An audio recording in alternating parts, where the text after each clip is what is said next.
तो सभी को प्रणाम करते हुए मैं कुशल पांडे जी के बारे में कह रहा हूँ कि भारतीय संस्कृति के प्रति अटूट निष्ठा एवं राष्ट्र प्रेम की उदात्त भावना से साहित्य के पथ पर सतत अग्रसर रहने वाले वयोवृद्ध स्वतंत्रता सेनानी एवं मनीषी साहित्यकार पंडित गंगारत्न पांडे जी के निधन से हिंदी साहित्य जगत में उत्पन्न रिक्तता को भर पाना आसान नहीं है।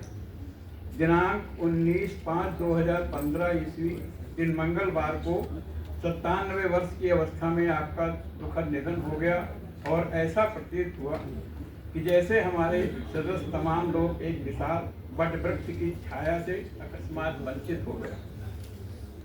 वस्तुतः ऐसे सब साहित्यकार और सहृदय मनुष्य बहुत ही कम होते हैं जिनका स्नेह सानिध्य ही व्यक्ति में मानवीयता के उदात्त गुणों की अभिवृद्धि करने वाला हो। गंगारत्न पांडे जी ऐसे ही मनोरम व्यक्तित्व के धनी थे। उनका साहित्य हिंदी समाज की अनमोल धरोहर है जिसका समुचित मूल्यांकन अभी भी साहित्य जगत द्वारा किया जाना शेष है। भारतीय संस्कृति के प्रति उनकी प्रगाढ़ निष्ठा के दर्शन हमें उनके साहित्य में पग पग पर दृष्टिगत होते हैं। उनकी अनेक कृतियों के साथ साथ मुख्य रूप से नचिकेता महाकाव्य और एक और नीलकंठ ऐतिहासिक उपन्यास, इतिहास के नेपथ्य में पौराणिक उपन्यास, पुण्य पुराकृत कहानी संग्रह एवं तेरे सानिध्य में सुनरस संग्रह का मूल्यांकन एवं प्रचार प्रसार वर्तमान परिप्रेक्ष्य में आवश्यक ही नहीं अत्यंत समीचीन भी है। नचिकेता कठोपनिषद के संक्षिप्त आख्यान पर आधारित एक महत्वपूर्ण प्रबंध काव्य जिसमें आत्मबल की महत्ता का गौरवपूर्ण विवेचन प्रस्तुत किया गया है। एक और नीलकंठ में यूनान के युग पुरुष सुकरात के संपूर्ण जीवन दर्शन को समाहित करते हुए राष्ट्र प्रेम की भावना का जो सुंदर प्रस्तुतिकरण इस तरह औपन्यासिक कृति के माध्यम से किया गया है वह बड़ा ही मनमोहक एवं प्रेरक है। यूनानी संस्कृत के गूढ़ तत्वों का भारतीय संस्कृत के समानांतर विवेचन अत्यंत मनोयोग से इस कृति में किया गया है। कृति की भाषा बड़ी ही प्रवाहपूर्ण, मनोमुग्धकारी एवं भावोन्मेष शालिनी है और यहाँ पर यह उल्लेखनीय है कि इस कृति के प्रणयन के पूर्व कृतिकार ने 2 बार एथेंस एवं 1 बार संपूर्ण यूनान का भ्रमण भी किया कृति पर।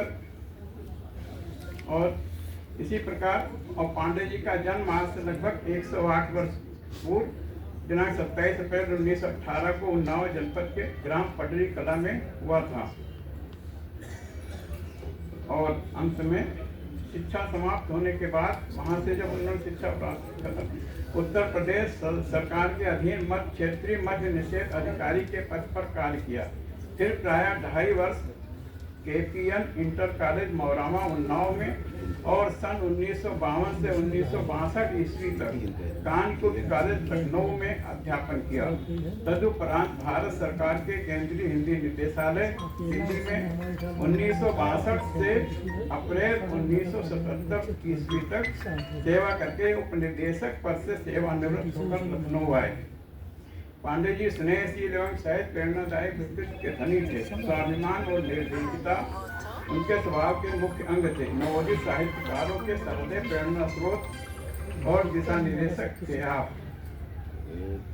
और महाकवि तुलसीदास जी के बाद यदि इन्हीं अन्य साहित्यकारों से गहरे तक आप प्रभावित रहे तो उनमें महाप्राण निराला एवं जयशंकर प्रसाद जी का नाम प्रमुख है। आपके व्यक्तित्व में हमें इन तीनों ही महाकवियों के समन्वित स्वरूप के दर्शन प्राप्त होते हैं। आपके प्रेरणादायक व्यक्तित्व एवं उस कृतित्व को सादर नमन। युग मंथन करता सतत करता मिलकर यत्न तब जग को मिलता कहीं कोई गंगा रत्न।